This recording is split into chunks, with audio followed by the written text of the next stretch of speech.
Magluluto tayo mga mamshi guys ng kinamatisang isda. Yan. Ito ang lahok natin sa kinamatisang isda, hiwas. Yan, lagay na natin yung isda. Mga mamshi. At ilagay na natin yung pichay dahil madaling maluto ang ating hiwas. Yan. Lagay na natin yung pichay.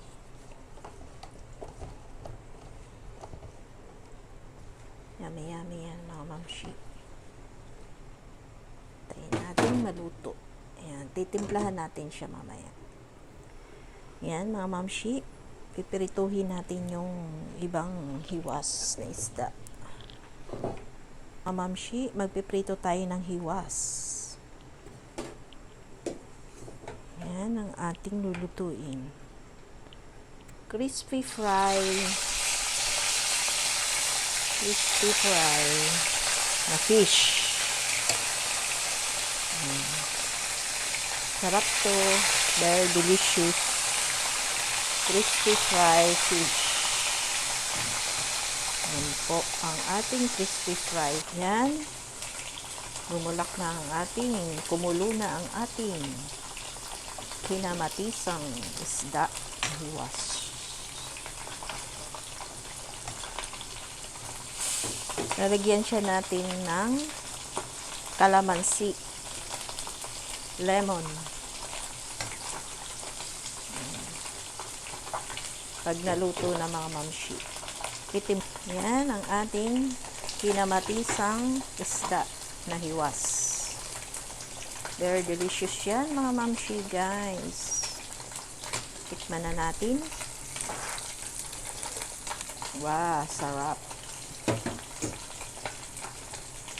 Nilagyan na natin siya ng salt. Konting paminta. May siling green. Very delicious, healthy food pa. Yan, healthy food. Gay na natin yung kanyang kalamansi. Yan, yung pinagaan natin kalamansi, mga mamshi guys, para super yummy ng ating kinamatisang fish. Yan, sarap-sarap nito mga mamshi. Yummy, yummy. Yan lang po ang ating menu ngayon mga mamshi guys. Kinamatisang fish at fried fish.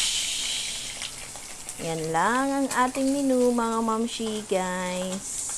Thank you so much for watching. Yan, paluto na ang ating kinamatisang isda, fish. Wow, sarap. Yummy, yummy. Yan ang ating crispy fried fish. Diba? Sarap-sarap. Crispy ang ating crispy fry. Crispy. Yan, sarap-sarap. Yan ang ating crispy fry fish. Ito na ang ating kinamatisang fish. Thank you so much guys. Please like and share guys. Thank you.